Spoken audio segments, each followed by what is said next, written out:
This picture is the gnome gods bearing offerings, about 1391 to 1353 BC, painted limestone.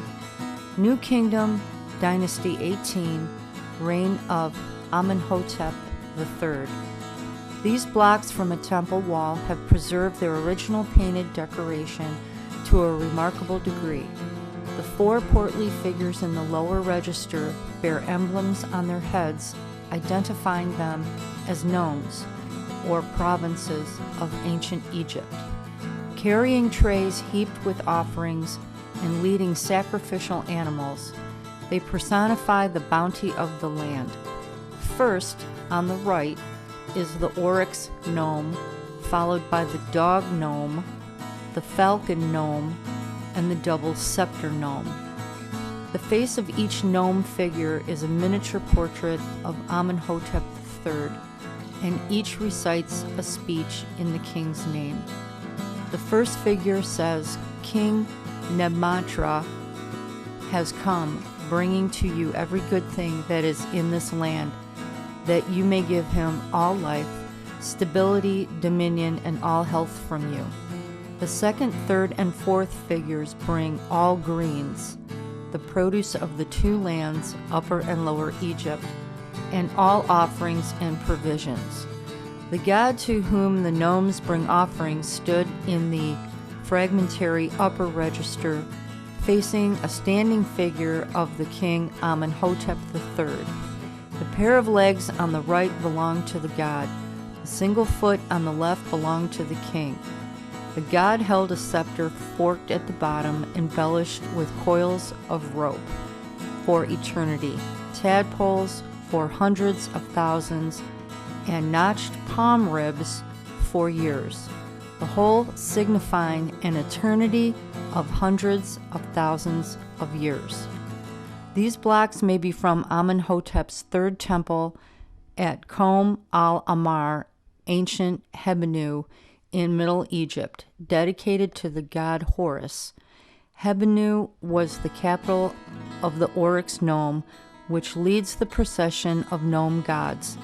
Amenhotep III's temple was later dismantled, and its blocks were reused in the foundations of another structure, which would account for the excellent preservation of the paint.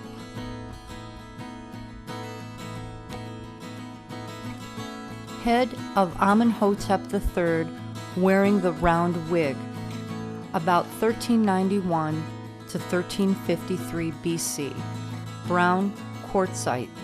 New Kingdom, Dynasty 18, reign of Amenhotep III.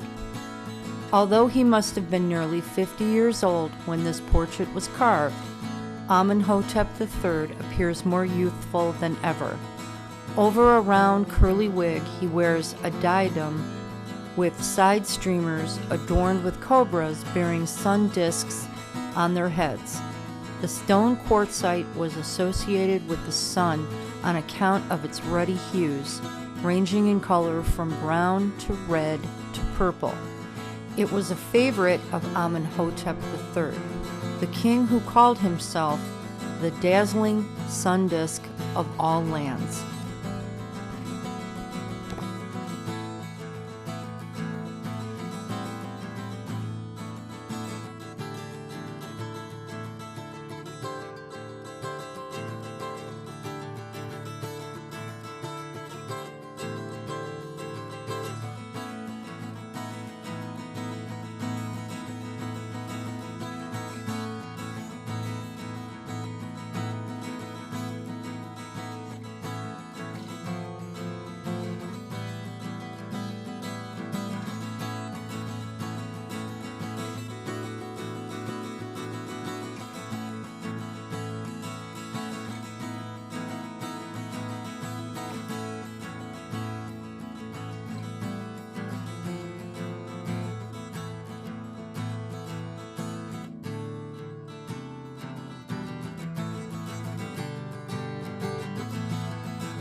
The veneration of icons.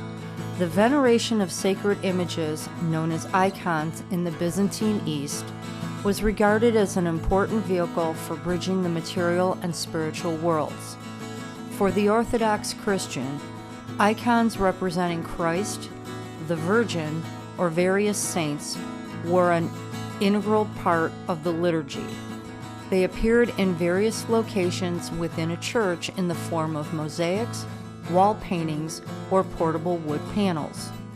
It is impossible to imagine any liturgical rite in the Orthodox of the icon begins with a deep bow repeated 3 times, in which one touches the ground with one's right hand and makes the sign of the cross. Next, the faithful touch and kiss the icon and converse with the saint, addressing prayers to the holy figure as if they were present. No other culture has given painting such an essential role in making the divinity available to the worshiper. Guardian griffins, 1150 through 1175. Pink limestone, called Verona marble, northern Italy.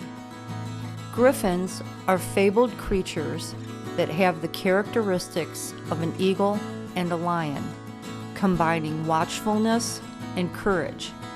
In Christian art, the dual nature of the griffin was often used to signify that of Christ himself, divine, bird, and human, animal. Griffins were often used as guardian figures in church sculpture and were placed in the portals and choir screens.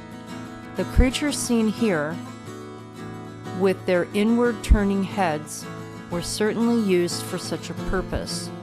When viewed from the front, one griffin may be seen protecting the figure of a knight between its paws, while the other griffin guards a calf. Their original function was probably to support the columns of a porch in front of a church doorway.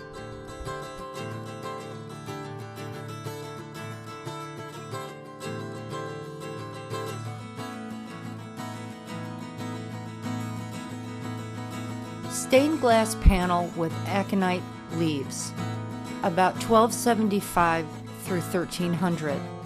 Pot metal and white glass, silver stain. Possibly Alsace, France.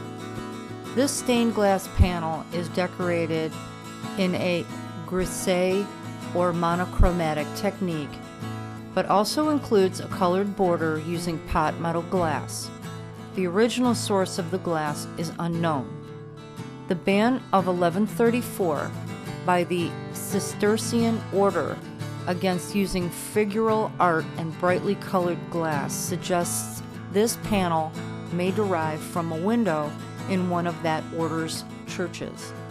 This is the earliest stained glass in the museum's collection. Stained glass roundel with an angel holding a scroll, 1425 through 1450. Stained glass, pot metal, and painted grisaille. France. The term pot metal refers to glass that received its color in the melting pot when various metallic oxides were added. It was then possible to paint the surface of the glass in order to outline, decorate, and define details such as eyes and hair, as may be observed on this stained glass panel.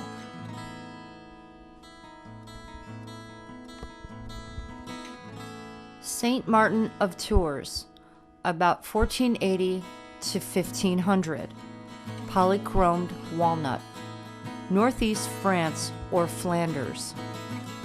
According to tradition, Saint Martin was born in the reign of Constantine the Great, 306 to 337 AD, and served as a member of the Roman cavalry in Gaul. There he earned a reputation for humility and boundless charity. During the severe winter of 322 AD in Amiens, Martin's compassion for others led him to divide his cloak with his sword and to give half to a poor naked beggar. This event, along with Martin's subsequent vision of the beggar as Christ, eventually led to the saint's widespread popularity throughout medieval Europe. Saint Martin was particularly venerated in the city of Tours, where he served as bishop, where his tomb is located, and of which he remains the patron saint. Door and frame, late 1400s. Oak, France.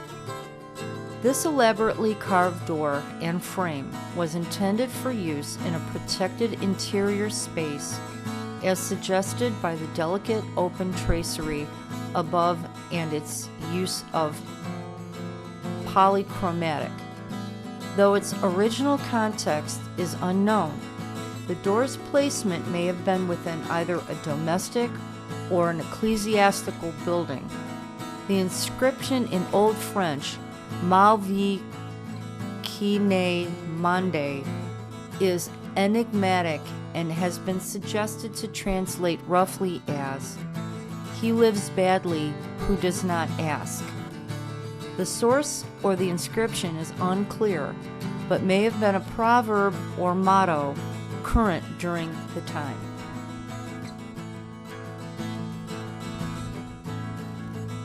Portrait of a man, possibly Girolamo Rosati, 1533 to 1534, oil on canvas. Lorenzo Lotto, Italian, lived 1480 to 1556. The gesture of the elegantly dressed man is a mystery. Is he rising from his chair to address someone, or is he pointing to something outside the frame? His right hand rests on a piece of paper, a letter perhaps, while on the table are clover, a symbol of abundance, good fortune, and happy marriage, and jasmine, associated with purity and love, further emphasized by the roses on the trellis. There may have been a companion portrait of the sitter's bride, to whom he acknowledges his devotion. Another recent interpretation identifies the sitter as Girolamo Rosati, a high official in Fermo on Italy's east coast. The paper may be a design for one of his important architectural projects, to which he may be pointing in the distance. The interrupted moment is a naturalistic touch characteristic of Lotto, quite distinct from the formality of the other portraits in this gallery. Though this portrait clearly articulates the man's status, Lotto emphasizes his individuality and inferiority as much as a socially constructed identity. Knight on horseback, centerpiece in the Armor Gallery, Cleveland Museum of Art.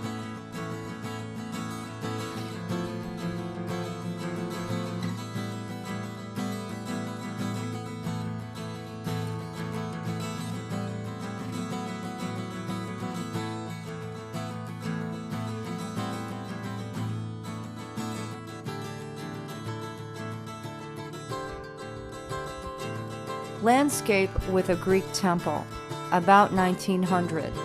Stained glass window. Designed by Louis Comfort Tiffany, American, 1848 to 1933. Tiffany Studios in New York.